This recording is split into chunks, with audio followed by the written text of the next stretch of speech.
जय श्री कृष्णा मित्रों। जैसा कि मैंने प्रॉमिस किया था कि 10K के बाद एक और Q&A वीडियो आएगा और आपने 10K इतनी जल्दी, इवन अभी 4 ही मंथ्स हुए हैं और हम 11,000 क्रॉस कर चुके हैं सब्सक्राइबर के लिए। First of all thank you very much for that much love and इतना मैंने एक्सपेक्ट नहीं किया था। ये it's a dream for me कि इतनी जल्दी हम इतनी ज्यादा, आज कलयुगी नारायणी सेना इतनी बढ़ चुकी है। अब Q&A वीडियो की बात करते हैं तो लास्ट वाली Q&A वीडियो में कुछ क्वेश्चंस छूट गए थे, उसके लिए दिल से सॉरी। और इस बार जो मैंने Q&A के लिए क्वेश्चंस मांगे हैं वो बहुत ज्यादा आ चुके हैं और 183-84 आ चुके हैं। एक वीडियो में कवर कर पाना मुश्किल है, लेकिन हाँ, हम बहुत ही जल्द लाइव आने वाले हैं। जब लाइव आएंगे तो वहां पे भी हम क्वेश्चन कवर करेंगे, सो डोंट वरी।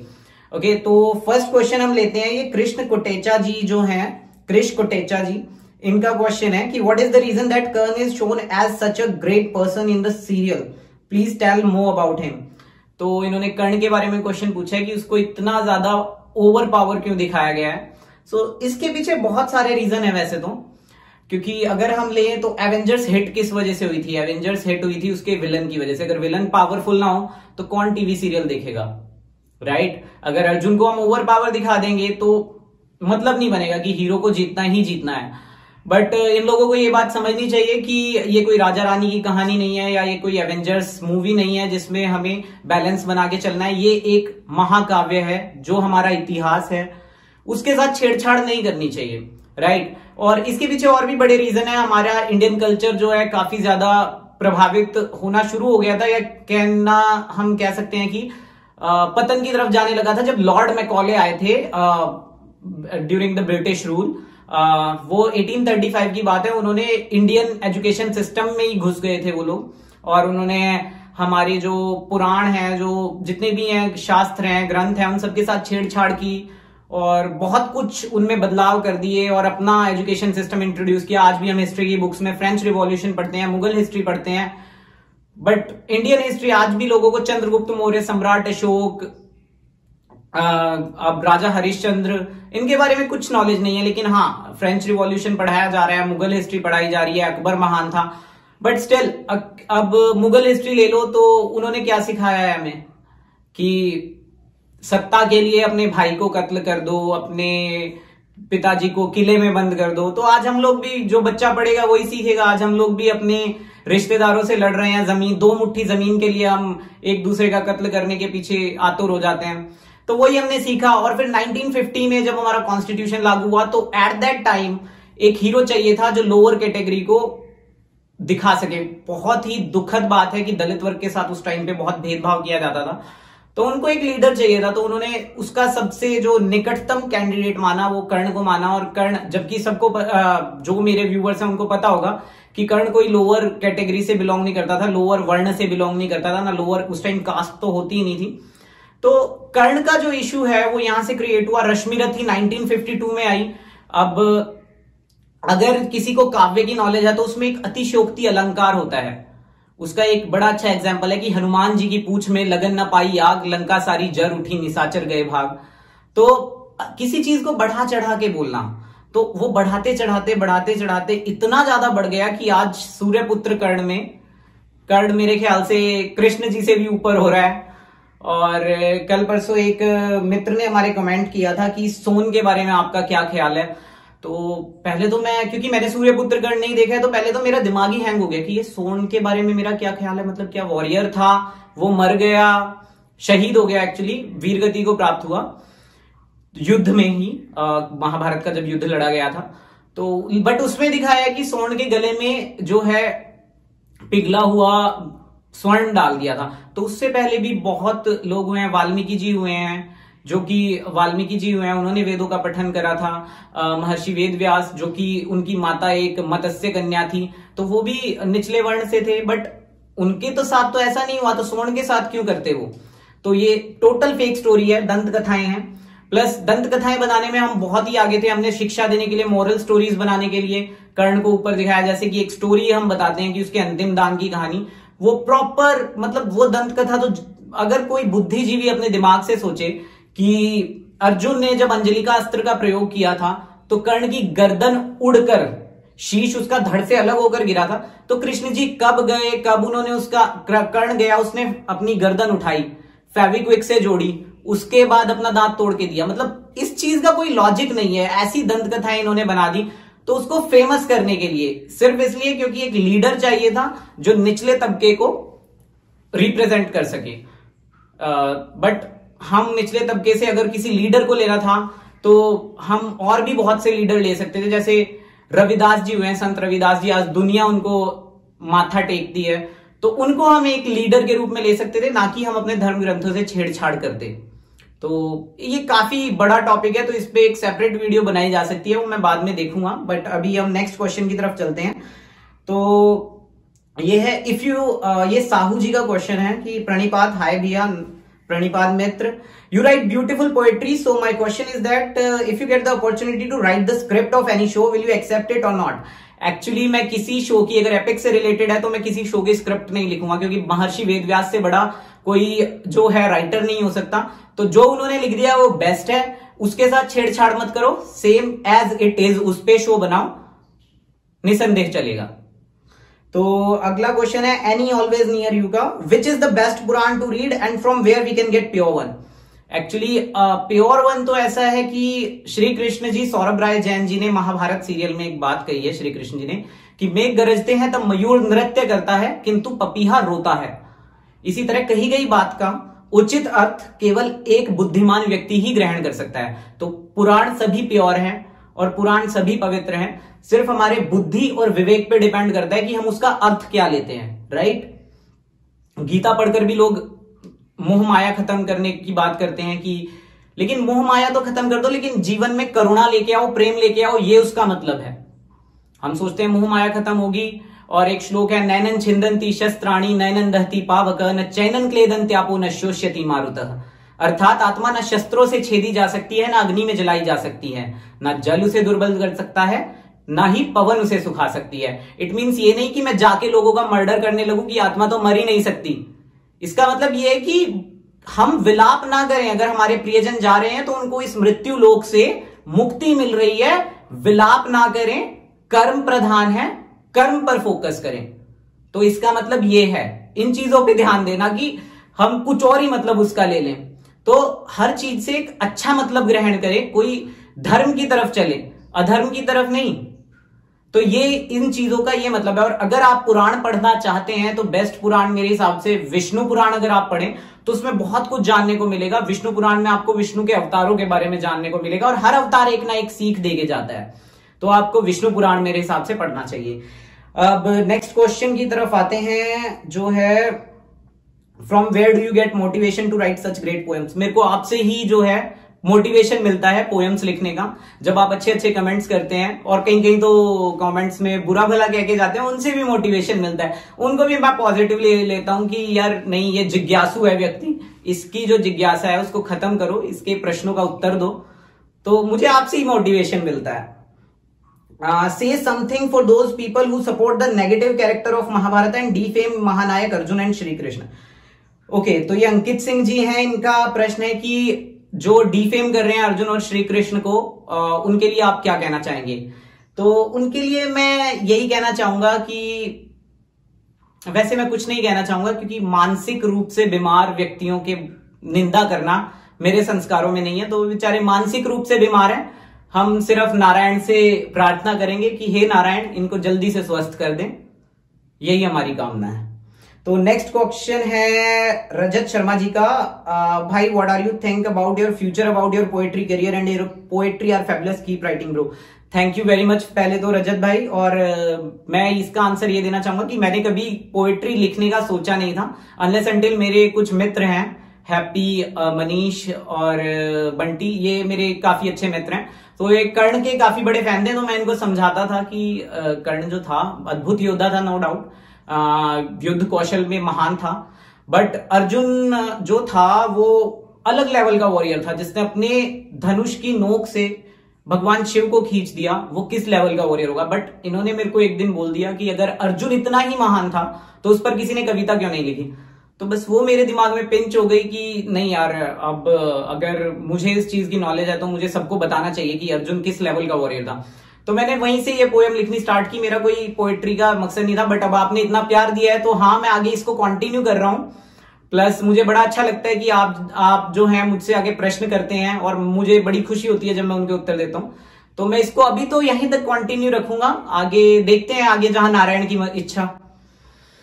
अब कुशाग्र जी हमारे साथ काफी जुड़े रहते हैं, कर्ण के काफी बड़े फैन हैं। और कुशाग्र जी का प्रश्न है, जय श्री कृष्ण भैया, जय श्री कृष्ण मित्र। भैया आपको क्या अच्छा लगता है कि सब कर्ण वर्सेस अर्जुन करते हैं? कुछ लोग कर्ण अर्जुन की बॉन्डिंग करते हैं, अश्वत्थामा अभी भी जिंदा है या नहीं? तो पहली बात आपके फर्स्ट क्वेश्चन का आंसर है कि कर्ण वर्सेस अर्जुन करते हैं लोग, तो क्या मुझे अच्छा लगता है? ये देखिए, ये पॉजिटिव और नेगेटिव इनके बीच में भिड़ंत हमेशा रहेगी। हमारी जो धरती की शुरुआत हुई थी मैटर और एंटी मैटर के आपस में टकराने से हुई थी, बिग बैंग थ्योरी आपको शायद पता ही होगा। तो ये नेगेटिव पॉजिटिव यूनिवर्स की स्टार्टिंग से है, तो ये हमेशा भिड़ते रहेंगे, इसमें कोई बुराई नहीं है। बट डिपेंड ये करता है कि हमें पॉजिटिव की तरफ जाना है या नेगेटिव की तरफ जाना है, राइट? तो हमें भगवान ने इतनी बुद्धि खुद दी है, हम बुद्धिजीवी हैं। भगवान की सबसे श्रेष्ठ जो है कृति मनुष्य है, तो हमें बुद्धि इसी वजह से दी है कि हम सत्य असत्य धर्म अधर्म की में तुलना कर सकें और हम धर्म की तरफ जा सकें। हमें बुद्धि इसीलिए दी है, राइट? तो ये हमारे ऊपर बनता है कि हम कहां जाएं। तो कर्ण अर्जुन में कोई बुराई नहीं है, कर्ण अर्जुन हम जो भी वाद विवाद करें अच्छी बात है, ठीक है, लेकिन अधर्म की तरफ ना जाएं और धर्म की तरफ जाएं तब तक ही ठीक है। जय Shri Krishna. I wanted to ask that who is your favourite character? Actually इसका मैं पहले पिछले Q&A में आंसर दे चुका हूं। और personality of Mahabharat and why, पिछले Q&A में मैंने आंसर दिया था, बट मैं दोबारा देता हूं। Guru Drona and Arjun is my favourite, और उनके जीवन से हमें बहुत कुछ सीखने को मिलता है, इसलिए वो मेरे फेवरेट हैं। और आप पुरानी Q&A वीडियो देख सकते हैं, उसमें भी मैंने इसका आंसर दिया है। And can you please tell us favourite lines from Mahabharat that helped you in your bad times? Okay, तो एक्चुअली बचपन में मैंने एक पोस्टर देखा था, वहीं से मुझे महाभारत के प्रति जो है काफी ज्यादा रुचि बढ़ गई थी मेरी। तो वो पोस्टर था, उसमें एक श्लोक था, यदा यदा ही धर्मस्य ग्लानिर्भवति भारत अभ्युत्थानम अधर्मस्य तदात्मानं सृजाम्यहम् परित्राणाय च साधूनां विनाशाय च दुष्कृतां धर्म संस्थापनार्थाय संभवामि युगे युगे। तो इस श्लोक का मतलब है कि जब जब धरती पर धर्म की ग्लानि होगी, तब तब प्रभु श्री कृष्ण अवतार लेकर धरती पर जो धर्मी लोग हैं उनके उद्धार के लिए और पापियों के संहार के लिए जन्म लेते रहेंगे। तो जब भी मुझे कोई बुरी खबर मिलती है या मुझे लगता है कि धरती पर बहुत ही ज्यादा अधर्म बढ़ गया है, तो यही श्लोक मैं याद करता हूं कि हाँ, हमारे भगवान श्री कृष्ण आने वाले हैं और हमारा उद्धार करेंगे। मुझे आपके पोएट्री काफी अच्छी लगती है, मैं बता नहीं सकता। My question is that Lakshmi Devi के माता और पिता कौन थे? लक्ष्मी देवी के माता पिता थे महर्षि भृगु एंड ख्याति। और क्या आपको लगता है कि अश्वत्थामा अभी तक जीवित है? एक्चुअली जो भगवान श्री कृष्ण है, उनके किए हुए किसी भी कार्य में एक अर्थ नहीं होता, या वो किसी कोई फालतू में कार्य नहीं करते हैं। तो अश्वत्थामा जो है द्वादश रुद्र कहलाए हैं, तो 12वां अंश है शिव जी का। तो उनको जिंदा रखने के पीछे, उनको श्राप देने के पीछे भी कोई ना कोई कारण होगा, वरना वो उनको अगर सजा देनी थी तो और भी किसी तरीके से दे सकते थे, सुदर्शन से उनका शीश भी काट सकते थे, पर उन्होंने नहीं किया क्योंकि वो उनमें शिव जी का अंश था और भगवान नारायण के जो हैं आराध्य शिव जी हैं, तो उन्होंने उनपे शस्त्र नहीं उठाया। तो उन्होंने किसी अच्छे कार्य के लिए इन फ्यूचर उनको अभी तक जीवित रखा है। And why was Mahabharat being twisted so much nowadays from its originality? देखिए मित्र, वो लोग बिजनेसमैन हैं। इवन आप देख सकते हैं, एक ही प्रोडक्शन हाउस के 3 सीरियल महाभारत पर आए हैं, मैं नाम नहीं ले रहा हूं, बट 3 सीरियल आए हैं, आप देख सकते हैं, और उन तीनों में स्टोरी बिल्कुल अलग है, राइट? दे आर बिजनेसमैन, वो वही देखेंगे, जो दिखता है वो बिकता है, और जो बिकता है वही दिखाया जाता है, राइट? तो वो वही दिखाएंगे जो ऑडियंस की डिमांड है। ऑडियंस को एक स्ट्रॉन्ग विलन चाहिए, ऑडियंस को एक 2 पार्टी चाहिए कि अर्जुन को कर्ण के बराबर ही दिखाया जाएगा, तभी शो चलेगा, वरना नहीं चलेगा। तो ये हमारे विवेक का इस्तेमाल करने की बात यहां पर आती है कि हम खुद ग्रंथ पढ़े, बट 6700 पेज 6700 पेजेस का एक ग्रंथ पढ़ना हर किसी के लिए पॉसिबल नहीं है। तो बट पॉसिबल नहीं है, लेकिन वो हमारा विरसा है, वो हमारी विरासत है, हमें उसको ध्यान में रखना चाहिए, राइट? और ये रिमेंबर मी नाम से कोई एक आंडा, उन्होंने क्वेश्चन पूछा है कि आप जॉब क्या करते हैं, किस फील्ड में आप जॉब करते हैं। Actually I am a technical recruiter in a US staffing firm. तो हम यूएस स्टाफिंग सर्विसेज प्रोवाइड करवाता हूं, मैं टेक्निकल रिक्रूटर हूं। तो नेक्स्ट क्वेश्चन संचिता वाघ जी का है। श्री कृष्ण भगवान थे और द्रौपदी वस्त्र हरण में उन्होंने द्रौपदी पीरियड्स में थी तब वस्त्र प्रोवाइड किया था, लेकिन पीरियड्स में भगवान के पास जाना मना किया जाता है, इस बारे में आप क्या कहेंगे? पहली बात तो उन मानसिक रूप से बीमार लोगों को मेरी भावपूर्ण श्रद्धांजलि जो ये कहते हैं कि पीरियड्स में भगवान के निकट नहीं जाना चाहिए कि, और नारी अपवित्र होती है उस टाइम पे। पहली बात, जिस शक्ति से सृष्टि बनी है और वो नारी कभी अपवित्र नहीं होती, सबसे पहली बात। और दूसरी बात, भगवान के नजदीक जाने से क्यों मना किया है? भगवान हमारे करीब कब नहीं होता? भगवान हमेशा हमारे करीब ही होता है। और ये सिर्फ एक मिथ है कि जो पीरियड्स में मंदिर नहीं जाना चाहिए, मस्जिद नहीं जाना चाहिए, गिरजाघर नहीं जाना चाहिए, ये एक मिथ है, क्योंकि भगवान हमेशा हमारे साथ होता है, चाहे वो सिचुएशन कोई और। अगर कोई तकलीफ में है तो उस सिचुएशन में तो भगवान जरूर हमारे साथ होता है। तो ये बात सबसे बड़ा मिथ है। Menstruation is a normal process, is a natural process. तो उस चीज के बारे में हमें कभी गलत नहीं बोलना चाहिए कि भगवान के पास मत जाओ या ये मत जाओ। और जो ऐसे बोलते हैं वो लोग किसी मानसिक रोग से पीड़ित मुझे लगते हैं। ये आदित्य बिराज जी का है। मेरा सवाल रहेगा, भारद्वाज जी, महाभारत हमारी इतिहास है, पिछले कुछ सालों में इसमें काफी दंत कथा का मिश्रण किया गया है। आप अपनी कविता के माध्यम से इसको दूर करते रहते हैं, पर क्या कुछ और भी करना चाहेंगे इसलिए, ताकि महाभारत और दंत कथा में लोग भ्रमित ना हो? जी बिल्कुल, जितना हमसे बन पाएगा हम उतना करना चाहेंगे। और दंत कथाएं इतिहास में जोड़ने का कोई मतलब नहीं है, ये कोई मोरल स्टोरी नहीं है, राजा रानी की कहानी है। मैं पहले भी कह चुका हूं, ये हमारा इतिहास है, इसके साथ प्लीज छेड़छाड़ मत करो। और कर्ण के सीरीज में बोला गया है, कान्हा जैना जी का प्रश्न है, कर्ण के सीरीज में बोला गया है कि लास्ट में कर्ण को स्वर्ग में सबसे श्रेष्ठ स्थान मिला है, पर आप हमें ये बताओ कि लास्ट में स्वर्ग में सबसे श्रेष्ठ स्थान किसको मिला था और क्यों मिला था? देखिए, हम सभी बुद्धिजीवी हैं, हम सभी मतलब चीजों के अच्छे से निकाल सकते हैं। तो अब आप खुद देख लीजिए कि युधिष्ठिर जी को आधा झूठ बोलने के ऊपर, जो उन्होंने आधा झूठ बोला था कि अश्वत्थामा मारा गया किंतु मनुष्य नहीं हाथी, ये उन्होंने आधा झूठ बोला था, उसी के लिए उन्हें नर्क देखने की सजा मिली थी। तो सोचिए, कौरवों ने कितने असत्य कहे होंगे, कितने झूठ बोले, कितने षड्यंत्र रचे, क्या उन्हें स्वर्ग में स्थान मिला होगा?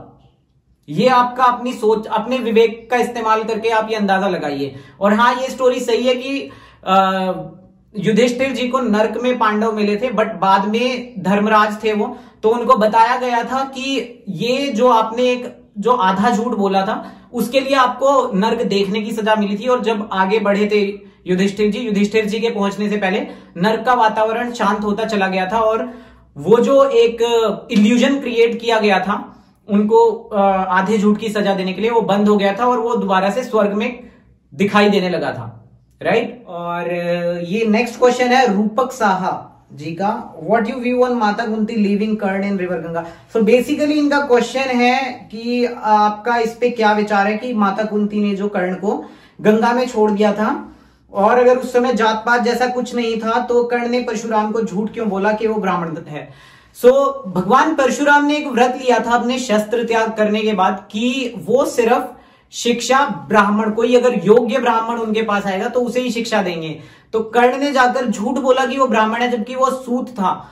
सूत जो है, मैंने आपको पहले भी बताया कि ब्राह्मण और क्षत्रिय, ब्राह्मण माता और क्षत्रिय पिता के बेटे को सूत कहा जाता था, और सामर्थ्य में उनकी कमी नहीं होती थी, ना ही उनका कोई अपमान होता था। पहली बात, ये बहुत ही बड़ी भ्रांति है हमारे समाज में कि सूत कोई लोअर कास्ट थी या कोई निचला वर्ण था, ऐसा नहीं था। जो विराटनगर का जो सेनापति था वो कीचक था।